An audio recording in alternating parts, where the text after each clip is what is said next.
All right, everybody, welcome into the Auburn Live Show. Some reaction to Auburn's win over Samford 45-13 on homecoming. Auburn's 3-0 as SEC play gets going. We'll get into some of that. With me, as always, I'm Justin Hokanson. With me, as always, is Cole Pinkston. Cole, you look like you're at the lake.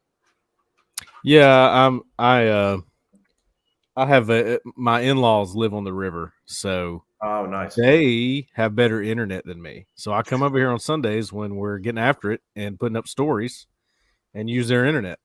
That's So hilarious. yeah. Well, that's a good backdrop. It's a good place to do some writing and thinking for sure.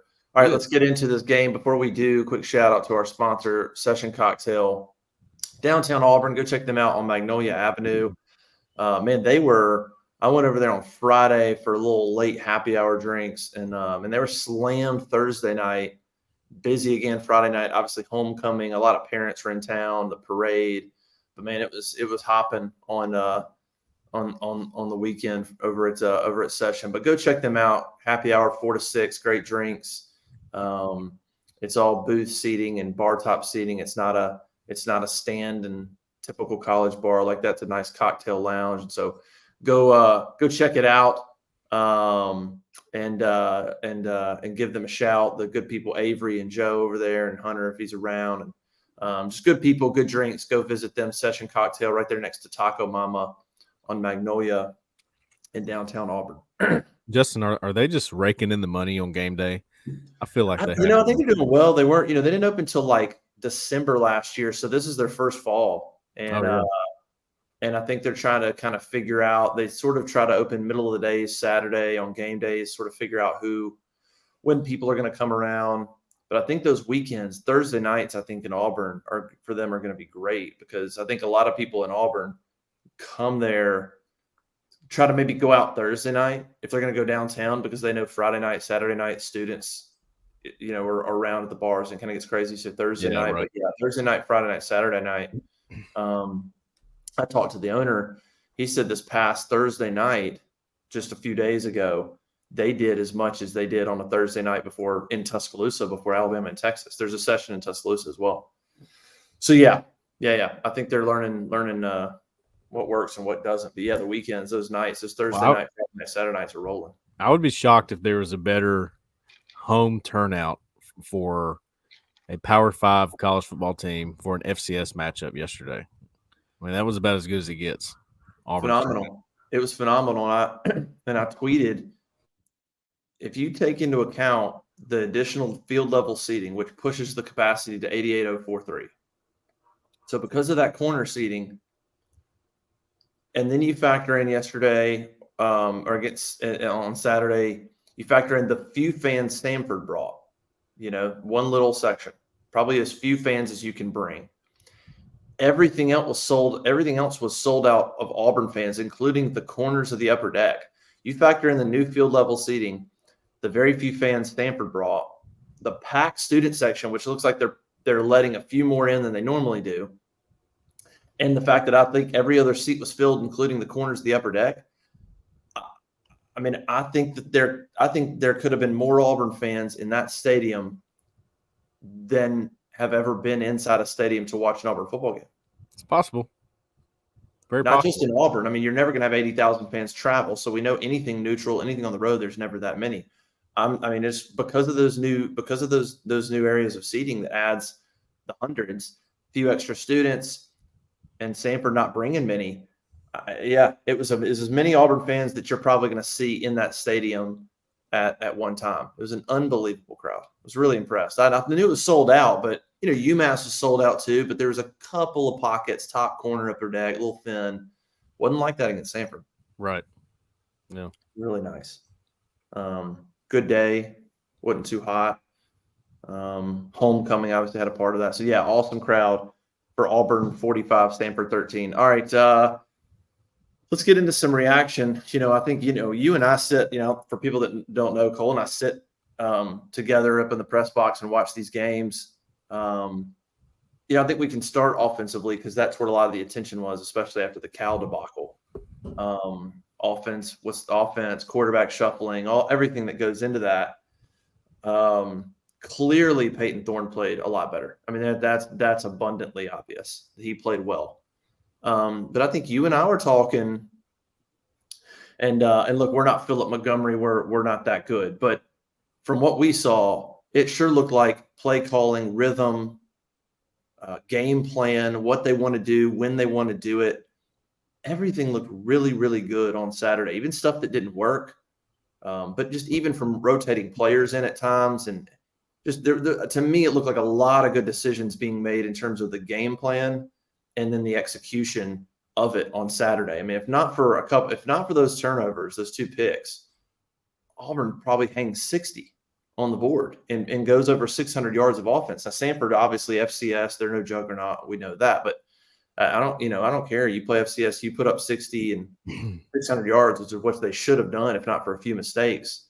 What was your take on what you thought of the offense, the rhythm, what you saw? A lot more RPO. You know me, I'm skeptical. I'm cynical. People on the board were joking when I was acting encouraged, like, whoa, what's gotten into you? I'm not easily, hyped up or encouraged. It takes a minute for me. I really liked what I saw. I saw some glimpses of some really, really good stuff of what the offense could be. Well, I got my wish on what, we talked about what we wanted to see on the modcast with Jeffrey, this week. And obviously, we all knew, I mean, with about 99% confidence, Auburn was going to win this game. Yeah. But, it was how did they do it? And I think my answer was something along the lines of a cleaner operation from the offense. And I think we got that 100%. A couple of turnovers, a couple of interceptions. I'm very much aware of that. A couple of late reads by Peyton Thorne, I thought, aware of that as well. And I notated those during the game. And when it was happening, I wanted to make it clear, hey, he's not perfect, but what he's doing right now is operating the offense at a really efficient level. And I thought that was the most important thing for this game and moving forward. So he handled that really well. I was pleased with that, and I was pleased with the play calling. I know you were too. Yeah. We talked about that. The play calling was excellent, in my opinion. I know there was a one time, and I want to be clear on this too. Down on the goal line, they decided to pass the ball twice on a 3rd and goal, 1 to go, whatever it was. Excuse me, it was 1st and goal, 2nd and goal. Then they got to a 3rd down, got a false start, ended up getting out of scoring position there. So they threw the ball twice, and if this was a Georgia game or a Texas A&M game, I hate that. But the reason for it, I think, was to see what Thorne could do right there. Could he make a quick read in a tight space? They had to get a look at that. So I'm okay with what they did right there. They had the game in hand. They knew they were going to be okay. So I'm okay with that. Again, if this is a Georgia or Texas A&M game, run the ball, get in the end zone, stop messing around. But I'm okay with what they did on that. Yeah, they ended up doing that twice. So they did it early in the game, which of course was the very first drive when Auburn came out, looked really, really good, really efficient. Got down there. They threw incomplete. I remember these. They threw an incomplete out route to Jay Fair. It was a one-on-one out route to Jay Fair, incomplete. Next one was a fade to Shane Hooks, incomplete. And then the next one was the interception.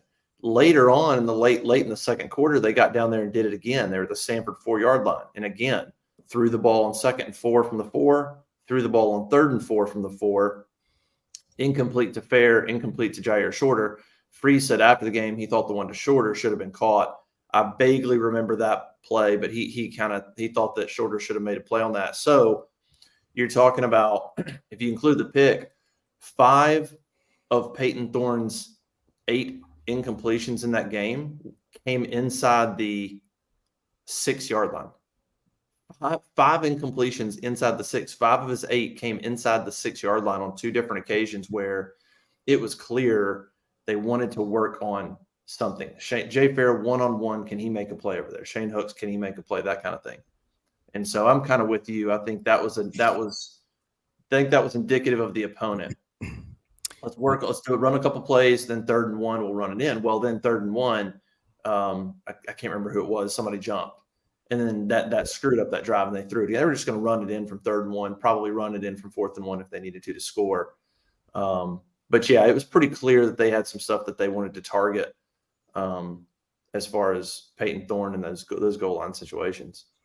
Well, that stat you just read with his incompletions, I think that lines up perfectly with the assessment I was trying to make yesterday about him being too late on his reads. And that was the point of giving him these throws in these, in these goal line situations. Why? Because your clock has to be rushed in those situations. It's a tighter space. Routes are shorter than they would be if you were in the middle of the field. And he struggled with that. So that is where they were trying to find his strengths and weaknesses in this game, I think. And I think his one of his main weaknesses is making the read on time. I don't necessarily think he's making wrong reads at time. I think it's a little slow. And maybe that's because, he's trying to work through each progression. Maybe that's because he's maybe not comfortable at what he's looking at every time he's in a drop back pass situation. I don't exactly know what it is yet. I'm going to continue to look at that film and see why he was maybe doing that. But, a couple of misses there, that's going to hurt you in a big game. But I think if you look at this almost like it's a scrimmage, and I'm not trying to demean Samford in any way because, they obviously are a very good team in the FCS. I think Zach said they were ranked 15th or something before this game, and they probably will hold that ranking and have a good quarterback, by the way. But if you're looking at it like a scrimmage, I think a lot of things were cleaned up and polished up, and now you feel a lot better than you did a week ago moving into SEC play. I would anyway. Yeah, Peyton Thorne threw 14 passes last week against Cal in the loss. He threw 14 in the first quarter against Samford. He threw 25 in the first half against Samford. So I think it sort of played out exactly the way we hoped it would. And I think a lot of fans, let's see Peyton, let's see them aired out. Let's see the RPO. Like, you need to run a lot of this stuff. And for the most part, they look good. Like we said, they had a turnover. Then they got down there and got stuffed on a 4th and 1. And so they should have had a lot more points than they did. Peyton Thorne, obviously those 2 interceptions he threw, but he also accounted for 3 touchdowns, 405 total yards. He's the first quarterback in nearly a decade, Nick Marshall in 2014, to throw for 200 and rush for 100. And apparently Auburn stats couldn't find a quarterback that had thrown for 300 and rushed for 100. And he was only 18 yards away. They joked with Hugh Freeze afterwards and Hugh Freeze was like, well, dang it, I didn't know that. Y'all didn't tell me. I might have left him in and thrown for 18 yards. So, I mean, I thought Peyton Thorne looked really, really, really good. And I made a note, by the way. I started thinking about those 2 picks, and they were bad decisions. Even the first one, I know some people argued, and Freeze even said after the game. I mean, during the game, Freeze wasn't pleased. After the game, he's like, I'm not sure. It looked like he kind of forced it, but maybe it could have been caught. To me, that's not a good decision. It's 3rd down. You've got a sure thing field goal. You've got a DB standing right next to Shane Hooks. Could Shane Hooks maybe have still caught that? Maybe. But that is a dangerous throw across your body a little bit, which that ball was. That's just a dangerous throw. But I made the point about thinking about those 2 interceptions.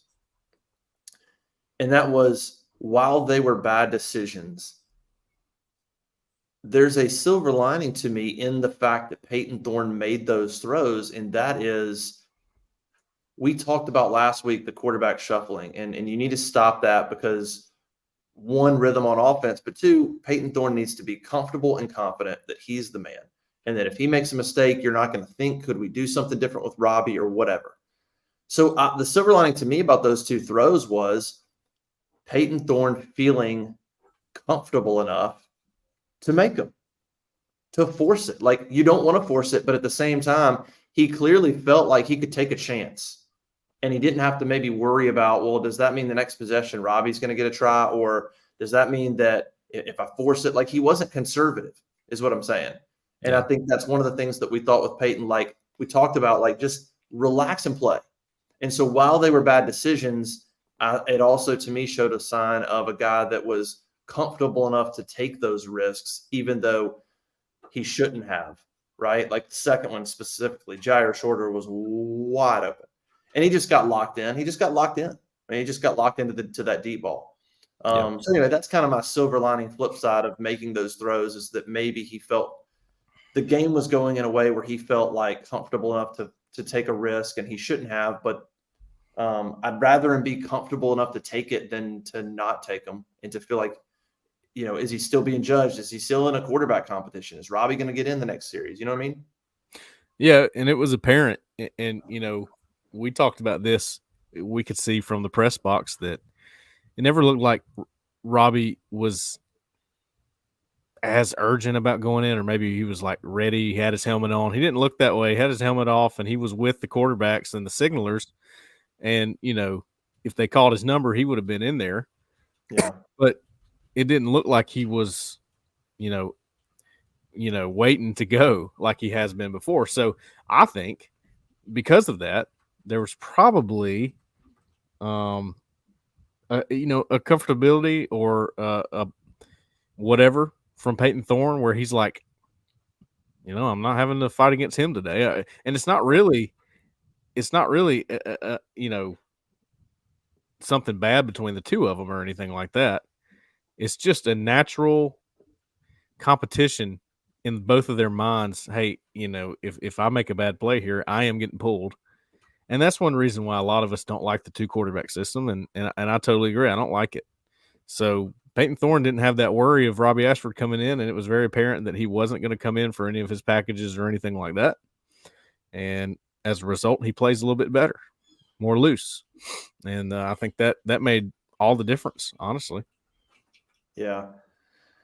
Yeah, I'd have to. I don't know off the top of my head all the different two quarterback systems, over the years that people try, but I feel like a two quarterback system, if it's successful, it's probably successful because you already have a good offensive line and you probably have good playmakers around them, and so you could insert two quarterbacks. Like I don't, I don't know of a system where you have a really average line, they're not that great, and receivers are okay, but because you're shuffling, that somehow makes it better. You think back to Florida and Tebow and Leak. Well, there's a bunch of talent around them. So you could rotate them in, and you had the talent around them to maintain the rhythm, maintain the consistency, even if you brought a different quarterback in. And I'm just not sure Auburn's there yet in terms of the talent around them to then shuffle quarterbacks and be productive. So yeah, really good day for Peyton Thorne. 75% completion percentage, completed 5 of 7, 15-plus yards down the field, 282 passing, 123 rushing. Leading rusher for Auburn through 3 games is Peyton Thorne with 140 yards. Nobody saw that coming, right? Jarquez Hunter might miss a game. Damari Alston's probably a guy that's off to a much slower start than we thought. Through 3 games, he's only got 119 yards rushing. I think we thought Damari was due for a breakout season, and he still might, he'll have plenty of chances to shine in SEC play. He's averaging almost 5 yards a carry. But I think that's probably the one drawback of the game yesterday. The passing game was a lot better. 10 different players caught a pass. Jay Fair continues to look great. Rivaldo Fairweather looks great. Shane Hooks, man, if that guy can just create some consistency, he is so freaking gifted.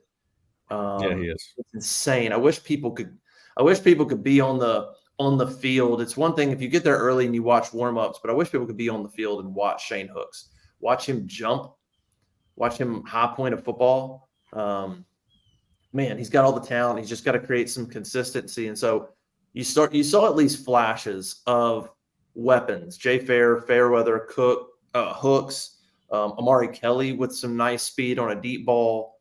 Jair Shorter still probably needs to be targeted a little bit more, right? He had the one catch on the very first drive, and then he had the other target in the end zone, and that was it. That guy's too big and fast to only get 2 targets, in my opinion. Maybe that'll change in SEC play. But you start to see some potential with the weapons and options. If you can get all those guys lined up and doing the right thing on any given day where they're understanding and the route running becomes a little bit better, spacing and landmarks, although they understand those things a little bit better. This group's got a lot of potential. You just got to get there in a hurry. But you saw flashes of a lot of different guys that could make a play on any given Saturday. Yeah, and you pointed out that so many different guys had already made a catch in the first half, and multiple catches, like three catches for a bunch of guys, and I after the first game, I think it was after the UMass game. One of my takeaways was, the offense has playmakers. I really believed that from that point, and we didn't really see any Rivaldo Fairweather that day. I don't think he had a catch or a target. Nope. So that has not, and I've said this several times, that has been my concern with Auburn's offenses many times in the past. It's not my concern with this offense. I do think there are legitimate playmakers and guys that you can go to even when things are not working. And I like how they incorporate the backs in the passing game a little bit. Obviously, they're trying to get Jeremiah Cobb the ball any way they can. I think that is a very good idea because he's a home run hitter. They try to get Brian Batty involved a little bit more, which I think is good because he's sort of like Cobb in that regard. Could break one at any moment. The running game is sort of you kind of scratch your head about it, but it is. I want to get a better explanation of why the running game didn't work yesterday, but I think a lot of it has to do with Samford going and watching that Cal film and going, well, if somebody's going to beat us, let's make it Peyton Thorne. I think they were going to have success in the run game. Let's make Peyton Thorne beat us, and well, he did. So, I think that's exactly what Hugh Freeze and Philip Montgomery wanted them to do, so they could get more out of Thorne and see what they had. Somebody made a point to me too about this clock rule. In a way, the first and second games are so much shorter, and there's so many less reps than there would have been in the first two games last year. That's less reps for a guy that's trying to get some game time and some experience in this offense. So that being able to get all those snaps in yesterday was just such a big thing moving forward, and I think it's going to help Auburn a lot when they play A&M. Yeah, Auburn's run game, if you take away Peyton Thorne, if you just look at the running backs, it was like 28 or 30 carries for 86 yards, which is not great. And the stat that stood out to me, gameonpaper.com, against a team like Samford, 38% of Auburn's runs went for less than 2 yards, 2 yards or less. That is unacceptable. Against a team like Samford, 38% of your runs going for 2 or less yards can't happen. That to me shows a lack of some push. I mean, yeah, Samford was creeping the safeties up, but there wasn't a lot even going on before that. It's not like they were, it wasn't a great game. You factor in a couple of holds from Dylan Wade, a false start, I think, from Gunnar Britton. I think Gunnar Britton had 2 penalties. I think Dylan Wade had 2 penalties. And then, of course, you add insult to injury. Cam Stewart gets hurt. Xavier Miller gets hurt. Don't know the extent of that. So it just wasn't a great day for the running game. Peyton Thorne was phenomenal in his decisions to pull the ball and run, some design quarterback draws. He was outstanding running the football. I mean, dang near every time he took off, he was getting 10 yards. So he was great. But, again, just kind of second straight game where, the Cal game, Freeze pointed to turnovers. Turnovers killed the rhythm. Turnovers took away plays and potential of points. And he thought there was a lot of he thought the running game was okay if they'd had more opportunities. But Samford there wasn't. I mean, there's a couple of turnovers, yes, still. But the difference is Auburn still ran 80 plays. So last week they ran 55, and you're thinking, okay, that's a lot. They still ran 80 plays. So they had plenty of plays and plenty of opportunities. Hunter, Alston, Batty, nobody had a carry more than 9 yards. Nobody broke really anything long. Robbie and Peyton Thorne had the 2 longest runs of the day. So that's probably my one drawback of the offense was I thought there was a lot more rhythm. Peyton Thorne looked good, a lot of good things, but I thought the running game took a step back, and that's not the way you want to go into SEC play. You can say what you want about Texas A&M. The rush defense is pretty good. A lot of Miami's success when they beat them was through the air. A&M up front is going to be good. And, of course, Georgia is, and, of course, LSU is, and that's your first 3 conference games. So got to figure some things out rushing the football heading into College Station. It can't be on Peyton Thorne. I'm glad those good things happened. I'm glad we saw glimpses of life from the passing game and stuff like that, but I don't like to see the running game take a step backwards like it did against Samford, which I thought it did. Yeah, and credit to the play callers. I give a lot of credit to them for Peyton Thorne's, 100-yard rushing game, because they realized they weren't going to get any traction in the box.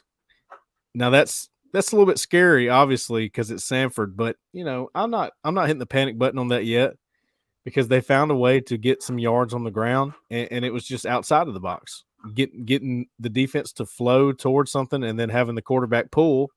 You saw when Robbie came in, they did the same thing, and it worked out really well too. So,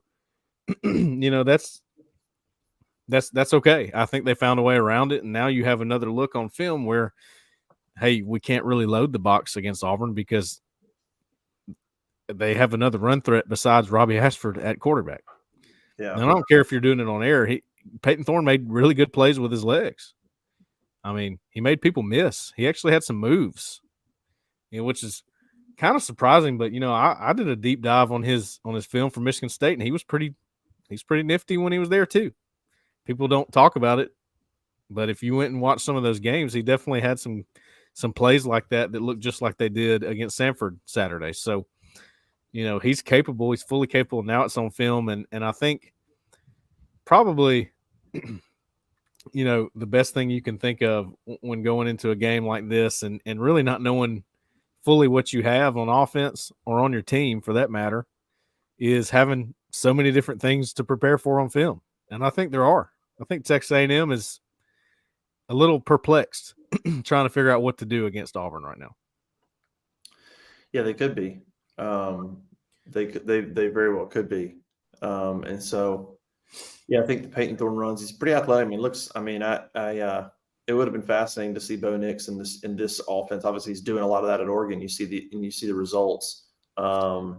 It's what you thought Bo Nix could have been in 2019, but he was a freshman, and Gus didn't quite run what you're seeing now. There's elements, but not quite the same thing. But yeah, credit Peyton Thorne, man, for making a lot of good decisions and a lot of good reads in that RPO game, whether it was to run or pass the football. I was trying to remember what Freeze said after the game. He mentioned something I was about to bring up, but yeah, I think offensively, what do you make of the turnovers? Obviously, we talked about it a second ago, and while those were bad decisions by Thorne, the silver lining was that he felt comfortable enough to make them. But there's a difference there's a good thing about feeling comfortable enough to make them and actually making them. So seeing him make them showed me a little bit of a comfort level that I like, that I'm glad he has. But now that you have that comfort level, you don't have to make it, right? Like those are two different things. So you look at it now, and it's 7 turnovers if you count the fumble punt. If you want to take that away, 6 offensive turnovers in 2 games after none against UMass. We talked about not making a big deal about it after Cal. Let's wait and see if it's a trend. 2 more turnovers. Obviously, this time it's picks. The other against Cal, it was 3 fumbles and a pick by Peyton Thorne. But that's still 3 picks from Peyton Thorne in 2 games. What's your concern level with the turnovers heading into SEC play? Are you still on every situation's different, it's just 2 games? Or are you like, okay, I'm seeing something like guys are just, is there a carelessness that's going on that we should be concerned about? Because you can't overcome. This team doesn't have the depth or talent to overcome. Fortunately, the defense is doing their part, and the defense has got 7 takeaways. So they've matched the amount of turnovers that the offense and everybody. They've got 7 takeaways of their own, which has been phenomenal. They're sort of balancing things out, but you can't bank on every time you go make 2 or 3 turnovers, your defense gets 2 or 3 back for you. Well, I'm a believer in context, and the 2 interceptions were both very bad, in my opinion. They would have been minuses if I'm grading the game for Thorne. The first one, here's what you're looking for his strengths and weaknesses, and I talked about his weakness, but his strength is accuracy. He's very accurate. So he's got some confidence behind his throws because he knows he can place it kind of where he wants to. And that's what happened on that first interception where he hit Shane Hooks in the end zone. It kind of bounced out of his hands and, ended up in somebody from Samford's hands.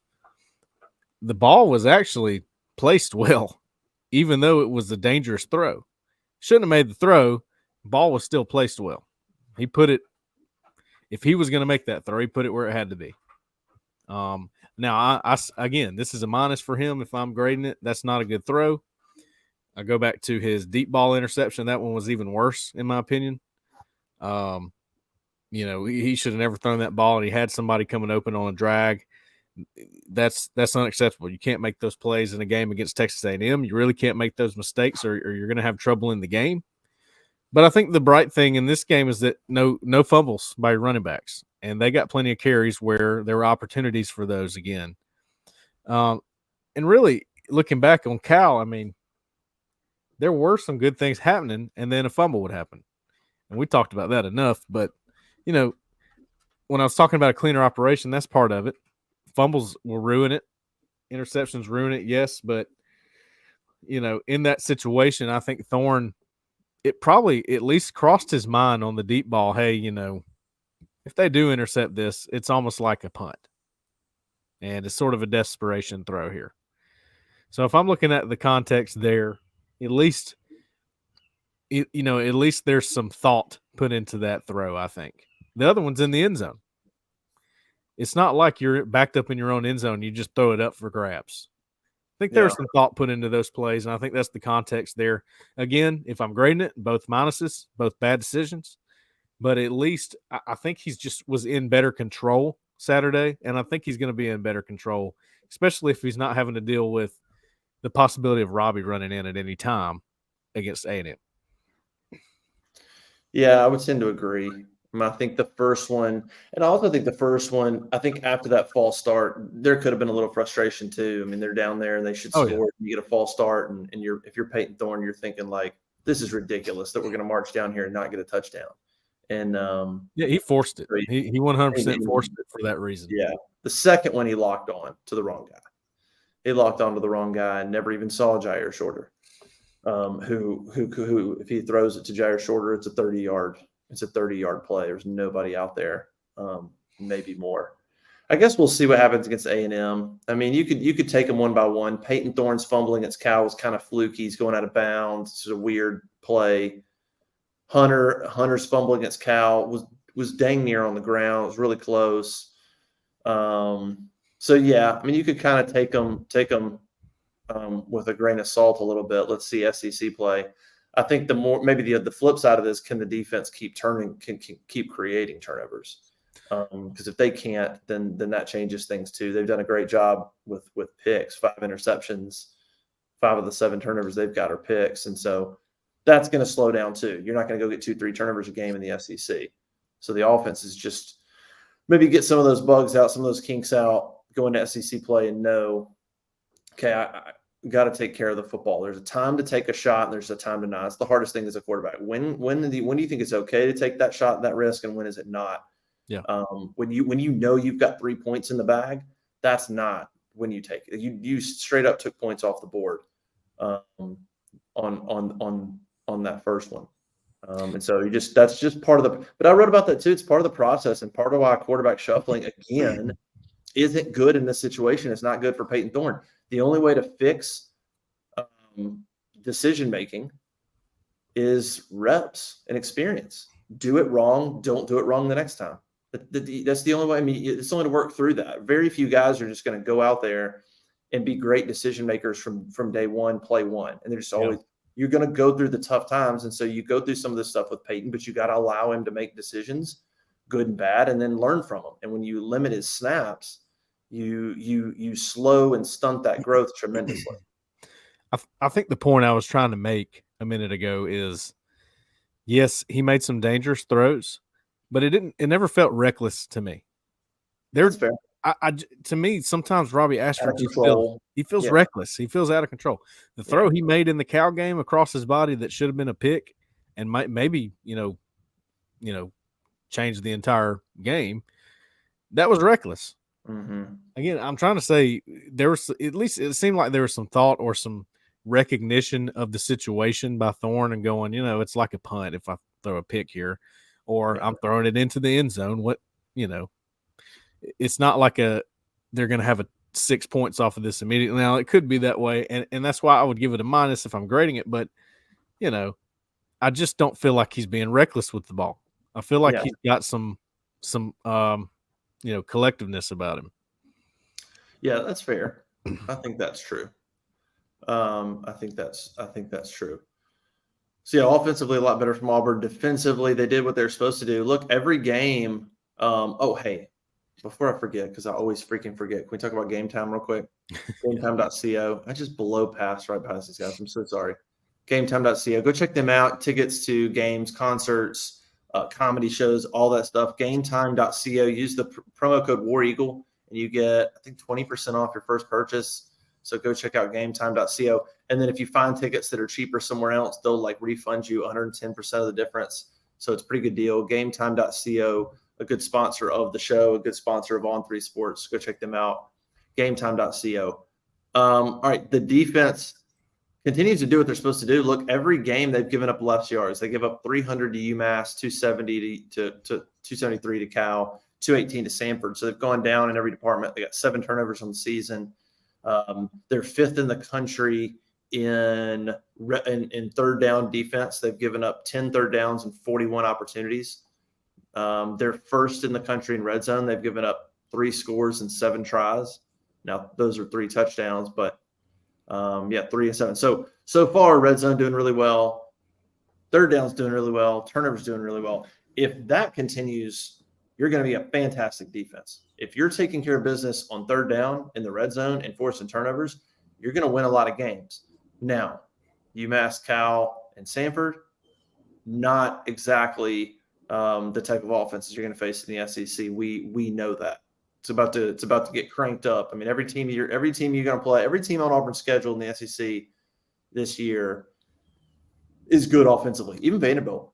I mean, look at Vanderbilt's. They pushed Wake Forest, lost. They lost again to UNLV, but they put up 37 points. I mean, even Vanderbilt is got some dangerous offensive capability. So it's about to change a lot. And the other big thing about this defense is injuries. I mean, Nehemiah Pritchett still hasn't come back. Donovan Kaufman didn't play. Keontae Scott left early. Jalen McLeod's still not 100%. He left early. Larry Nixon's got a club on his right hand. Obviously, Austin Keys is out, so your linebackers already are thin there anyway.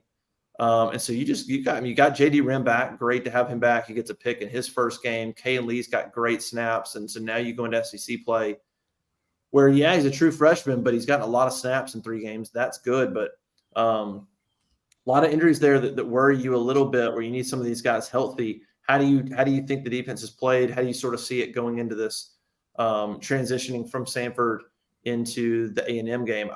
I think they've been consistent. We talked about them. It looks like they're well coached. Looks like the defense, for the most part, they seem like they're in the right positions. We just know the talent and the scheme and stuff is all about to get a lot tougher.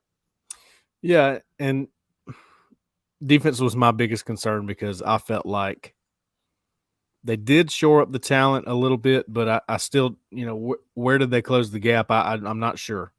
I'm still not sure. I'm still not sure about the front 7 and how good they are against the run. I still have questions on that, but I know this much, and I figured this much out. Ron Roberts and that defensive staff is getting the most out of them. Okay. I really believe that. I really think that he is getting the most out of that defense as a whole by his play calling. I think it fits, the style of the game now and how it's moving a little bit faster. I think it's perfect for that.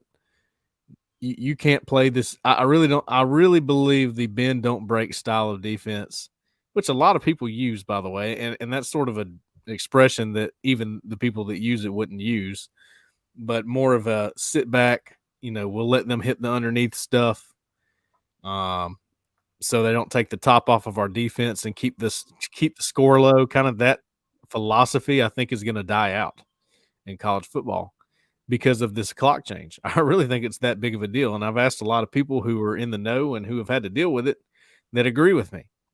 So Ron Roberts' aggressive style, it couldn't have come at a better time for Auburn. I think it was a perfect hire for what's going on with Auburn right now, for the personnel they have. They're really getting the most out of the defense. And I think the defense is becoming somewhat of a strength of the team, at least maybe in the secondary. And I like the pass rush. I think the pass rush is not bad. And of course, that's because they blitz a lot. But hey, if you can get to the quarterback, you can get to the quarterback. It doesn't matter how good, being able to rush with 4 is. So I've been pleased with that. Again, the run defense I'm a little bit concerned about, especially going into SEC play. But we'll see. They're going to get tested this week, and we'll have a lot better idea instead of having these questions, I think.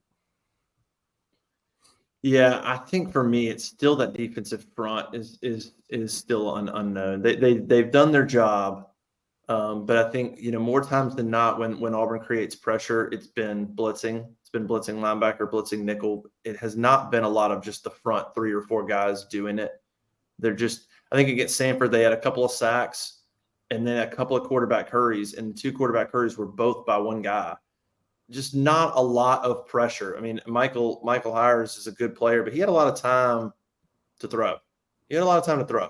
Yep. And that's concerning a little bit against a team like Samford. So that's probably still my concern with the defense is just that front, that defensive line.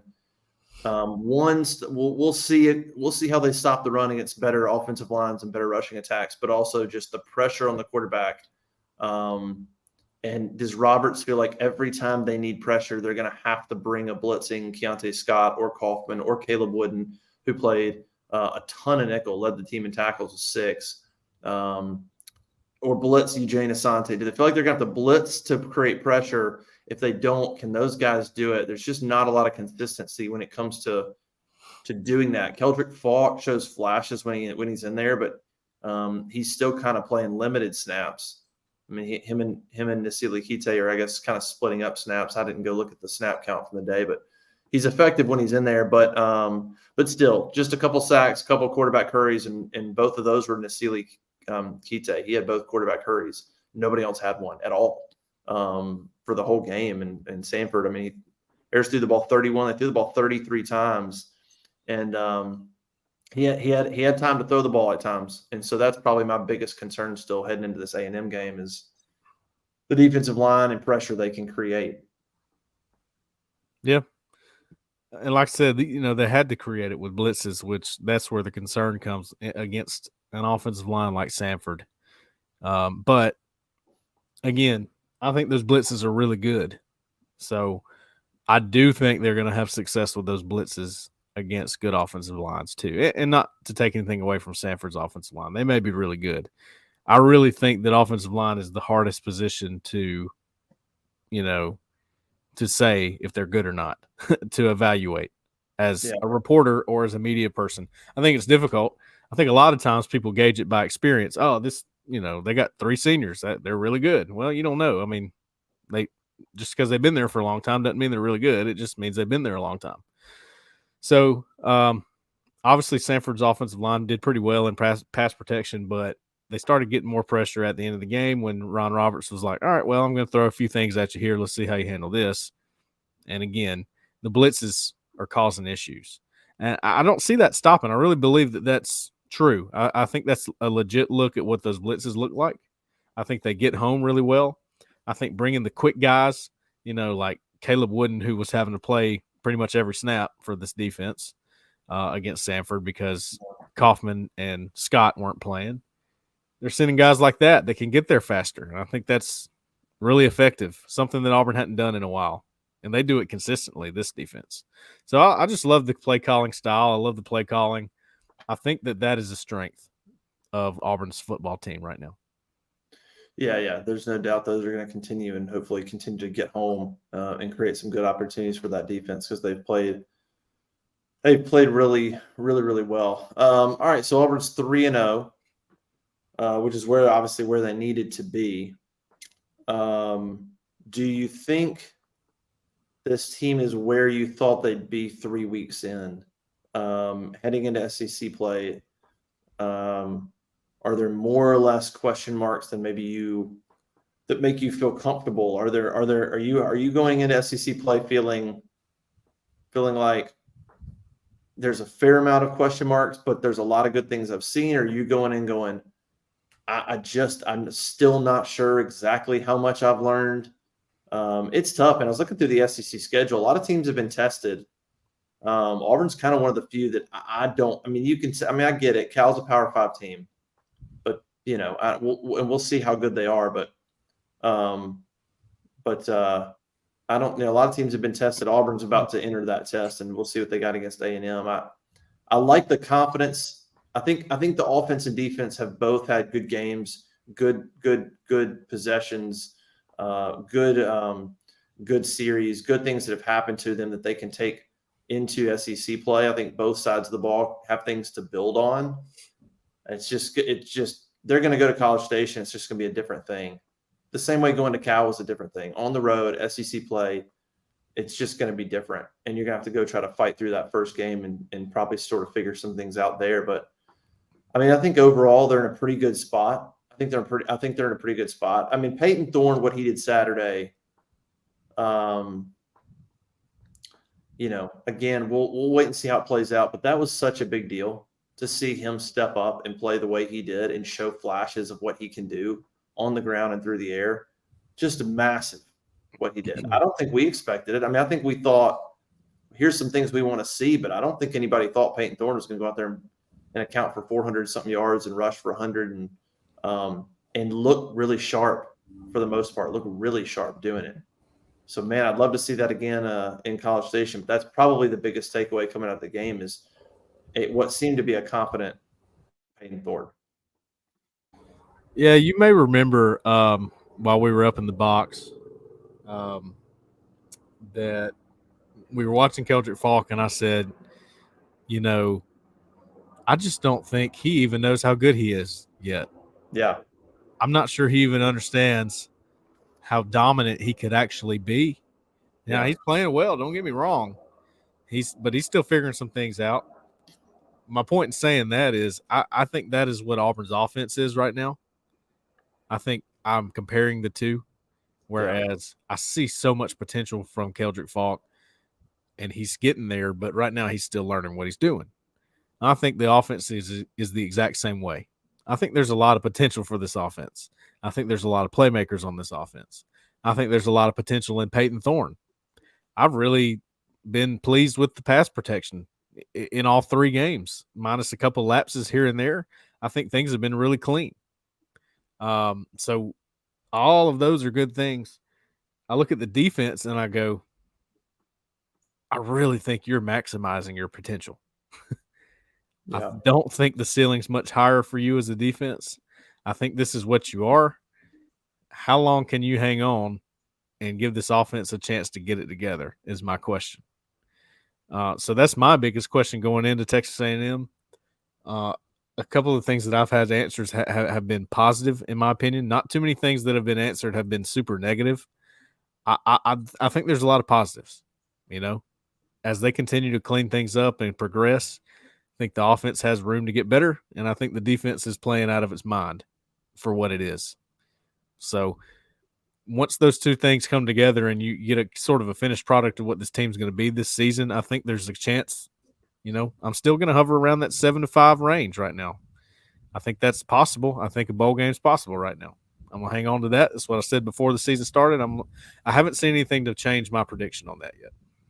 Oh, no, they're going bowling. They're going bowling. I mean, Mississippi State is clearly still got issues. A&M's just going to be a big one. Look, Arkansas lost to BYU. Arkansas is really dangerous, but they gave up 40 at home to BYU. I mean, there's just a bunch of those games that you got to do. I feel good about Auburn making a bowl. Yeah, I was looking at Pro Football Focus grades. They had Keldrick Falk, the eighth highest graded defender. Really good game from Marcus Harris again. Really good game from Kayan Lee, Jalen Simpson.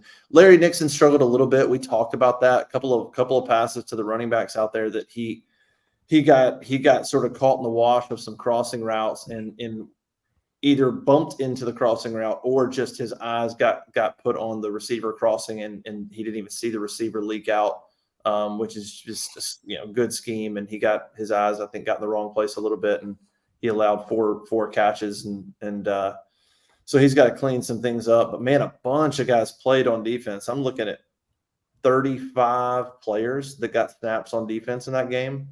Some obviously a couple, but I mean, you can 1, 2, 3, 4, 5, 6, 7, 8. So you're talking about 20, 27 guys got double digit snaps. 25, 27 guys got double digit snaps. So that's probably something that might be overlooked a little bit because of these non-conference games. Well, specifically UMass and Samford. A lot of guys have played on defense heading into SEC play. Some freshmen, a lot of these guys that may not play as much in the SEC, but if you need them, they've at least got a few snaps under their belt heading into SEC play. So I think the biggest question mark is just injuries.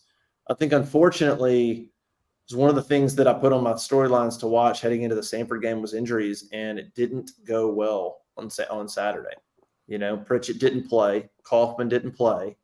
And then on top of that, Keontae gets hurt. Stutz gets banged up. Xavier Miller gets banged up.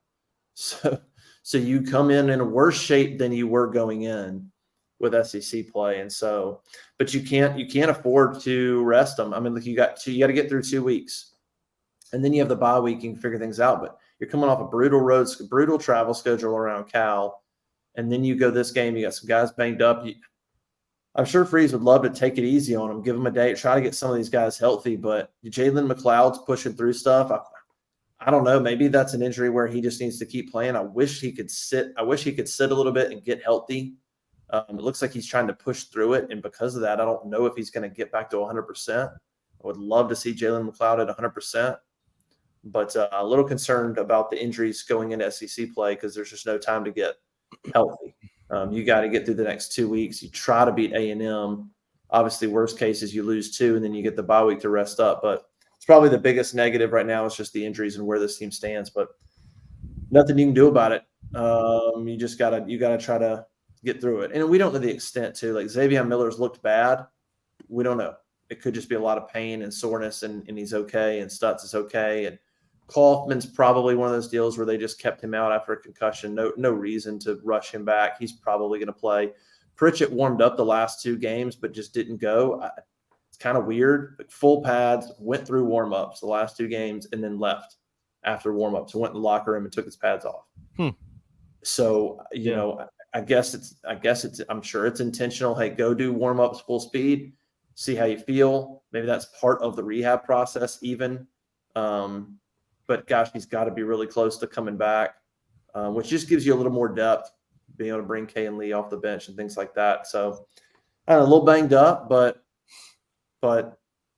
you know, you can't do anything about it at this point. There's something to be said about winning a football game, and Hugh Freeze has said that a few times because you look around college football. Alabama struggled with South Florida. Georgia struggled with South Carolina. I could go on forever, dude. Yeah. There were so many weird games. And you know what? I don't think that's weird. I think that's the new normal of college football with the transfer portal, the clock, all of these factors. So if you find a way to come out with a W, I don't care who you're playing, you've done something big. And right now, Auburn's 3-0. I really think that is just, that's a big deal. I mean, you could have seen a way they dropped that Cal game and be in a real rough spot right now. And they're not. So yeah, huge. Yeah, they came out with the W. All right, Auburn's 3-0. Heads to Texas A&M. We'll talk more about that as the week goes on. Make sure you go to auburnlive.com and check out all the coverage from Auburn and Samford, as well as recruiting coverage coming out of that weekend. Some big time visitors were on campus. Go check out what they had to say.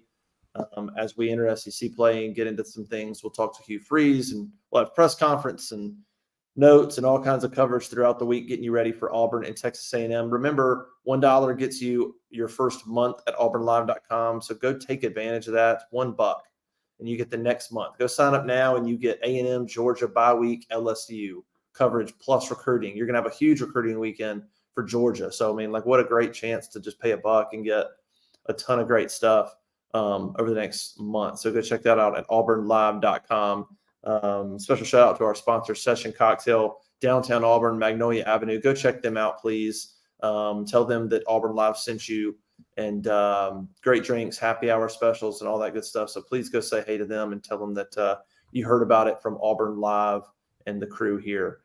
All right, we'll get out of here. Everybody have an awesome week. We'll be on with some more football shows and recruiting shows throughout the week as well. So make sure you go to the YouTube channel, subscribe, turn notifications on, all that good stuff. And we'll talk to you again in a few days. See ya.